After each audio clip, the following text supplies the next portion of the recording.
अन्तत दर्शकवृन्दहरू ती पापीहरूले बिचर निर्दोष भुन्टीलाई आखिर घरबाट निकालेरै छाडे हो साथीहरू। अब भने भुन्टी र भूपेन्द्र सधैँको लागि छुटिने अवस्था आइसकेको छ र अब भूपेन्द्रले भने कहिले पनि भुन्टीको अनुहार देख्न नपाउने भइसकेका छन्। बिचारी भुन्टीले मैले मेरो श्रीमानको सधैँ सेवा गरेर बस्छु भन्दा भन्दै पनि आज रुँदै रुँदै भुन्टी त्यो घरबाट निस्किएर जान परेको छ। साथीहरू, विगतको समयमा त्यति धेरै दुःख पाउँदा पनि भुन्टीले भने कति धेरै चोटहरू सहेर त्यो घर बसेर टिकेकी थिइन्। तर आज भूपेन्द्रको बुवाले नै भुन्टी बुहारी तिमी घरबाट निस्किएर जाऊ भनेर भनिसकेपछि बिचरी भुन्टी भने घरबाट निस्किएर जान बाध्य भएकी हुन्। भुन्टी घरबाट निस्किएर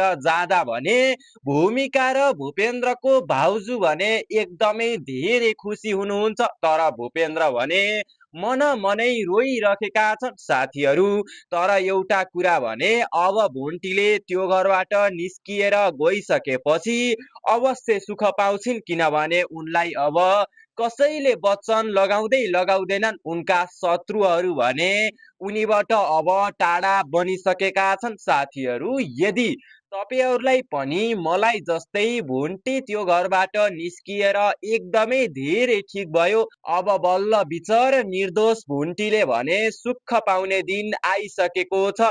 जब उनले भूपेन्द्रको साथ सधैँको लागि छोडिन्, तबबाट उनले बल्ल सुख पाउने ती बाटाहरू भने खुलेर आइसकेको छ। अरू कुरा केही थाहा भएन, तर अब भुन्टीले भने सधैँभरि सुख पाउनु पर्छ, कहिले पनि दुःख भने पाउनु हुँदैन। यदि तपाईहरूलाई पनि यस्तै लाग्छ भने कमेन्ट बक्समा भुन्टीले सधैँ सुख पाउनु पर्छ भनेर लेखी भिडियोलाई अन्तिमसम्म हेरेर साथ सपोर्ट अनि माया दिन पनि अवश्य नभुल्नुहोला। नमस्कार साथीहरू, म बादल अफिसियल हजुरहरूको सामु भुन्टी रिभ्यू भाग 300 को एउटा नयाँ रिभ्यू लिएर आइसकेको छु। साथीहरू, भिडियोलाई अन्तिमसम्म हेरेर साथ दिन पनि अवश्य नभुल्नुहोला।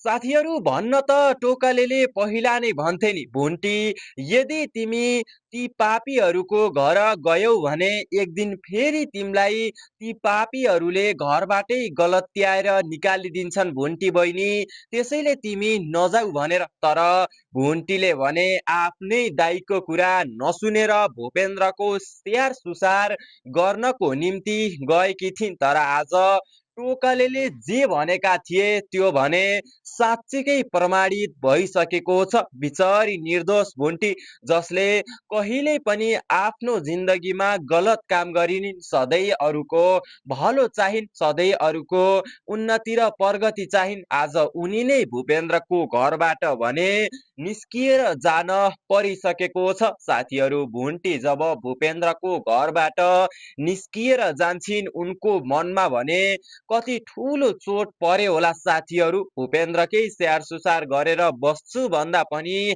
आज भुन्टी त्यो घरलाई सधैँको लागि छोडेर निस्किएर जान परिसकेको छ। हो साथीहरू, खासमा कुरा यस्तो हुन्छ साथीहरू, भुन्टीले भने त्यो घरमा बस्दा भूपेन्द्रको भाउजूको पनि धेरै भनाइहरू खाइरहेकी छिन्। भूपेन्द्रको भाउजूले चाहिँदो नचाहिँदो कामहरू भुन्टीलाई लगाएर भुन्टीलाई गाली गर्ने, काम बिगारिस भन्ने अनि नाना थरी अनेक वचनहरू सुनाउने गर्थिन्।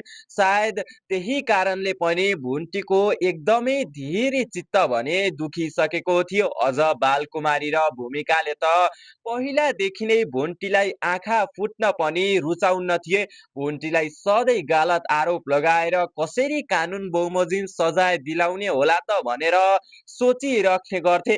आखिरमा यी सबै समस्याको समाधान भने भूपेन्द्रको बुवाले निकाल्नु भयो। हो साथीहरू, भूपेन्द्रको बुवा भने भूपेन्द्रलाई भेट्नको निम्ति सहर आउनु भएको थियो।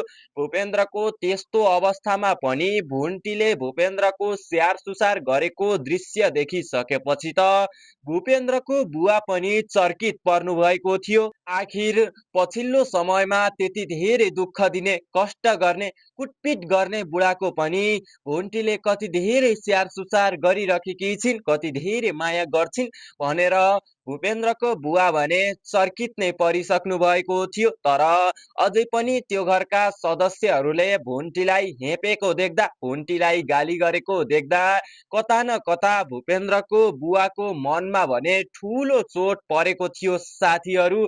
त्यसैले भूपेन्द्रको बुवाले भने एउटा ठुलो निधो लिनुहुन्छ, जसले विगतको समयमा भुन्टीले घर छोडेर जाँदा पनि घरमा फर्काउनको निम्ति विभिन्न प्रकारका माफीहरू मागेर भुन्टीलाई घरमा फर्काउनुहुन्थ्यो। आज त्यही बुवाले भने भुन्टीलाई घरबाट निस्किएर जा भन्नुहुन्छ।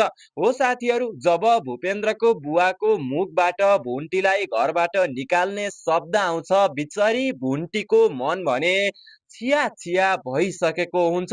भुन्टीले भने बुवाले मलाई पक्कै पनि सम्झाउन तल ल्याउनु भएको होला भनेर ठुलो अपेक्षा राखेकी थिइन्। तर एक्कासी भुन्टी तिमी अब घर छोडेर जानै पर्छ भनेर भनिसकेपछि भुन्टीको मन भने टुट्न पुगिसकेको हो। साथै भूपेन्द्रको बुवाले पनि भुन्टीको नै भलो होस्, भुन्टी यो घरमा बसिन् भने सबैले टोकसो लाउँछन्, सबैले हेप्छन्, त्यसैले भुन्टीले यो घर छोडेर जानु नै उपयुक्त छ भनेर त्यस्तो भन्नुभएको हो। भूपेन्द्रको बुवाले भने कहिल्यै पनि भुन्टीको कुभलो चाहनु भएन, सधैँ भलो चाहनु भयो।